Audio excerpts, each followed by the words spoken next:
Greetings, curious cats, dogs, birds, and maybe a ferret or two tuning in. Today's episode is a tiny bit spooky, but don't worry. It's all in the name of science, because we're talking about fears. Not our fears. I'm obviously fearless, but the things that make our furry and feathery friends go, yikes!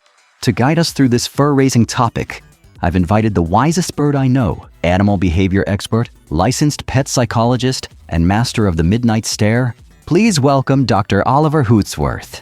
Hoo-hoo. Thank you, Kitty. It's a pleasure to be here, and no need to be afraid, folks, unless you're a mouse. Okay, doctor. Let's start with the big internet question.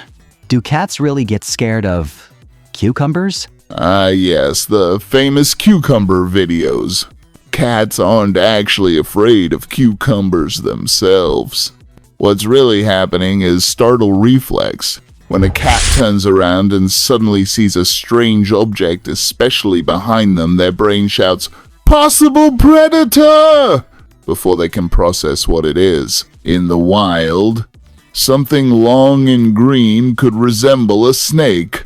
So their instinct says, jump first, figure it out later. So it's not the cucumber, it's the sneak attack cucumber. Exactly, and that's why I never recommend doing this for fun. It causes real stress for the cat. Got it. No ninja cucumbers in my house. All right, let's talk dogs. Why do so many bark, hide, or shake during fireworks? Dogs have far more sensitive hearing than humans. Fireworks produce sudden, unpredictable booms and flashes that their brains can't prepare for. From a dog's perspective, that's a loud, chaotic event with no clear source, a survival situation. Their natural response? Seek shelter. Stay safe. So they're not being dramatic. They're literally hearing the apocalypse. Precisely. That's why comfort, sound masking, and gradual noise training can help. Okay, moving on. What about rabbits? I've heard they can be afraid of vacuum cleaners? Very true. Rabbits are prey animals with extremely strong flight instincts. A vacuum's roar sounds like a predator approaching. Low vibrations, unpredictable movement. Their heart rate spikes, and their best survival tactic in nature would be to freeze or run.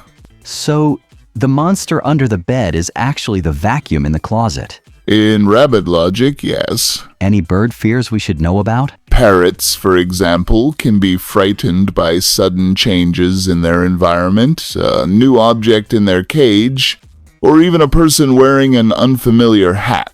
Their brains are wired to notice differences, because in the wild, something new might mean danger. So a fedora could be terrifying? If you're a parrot, sometimes, yes.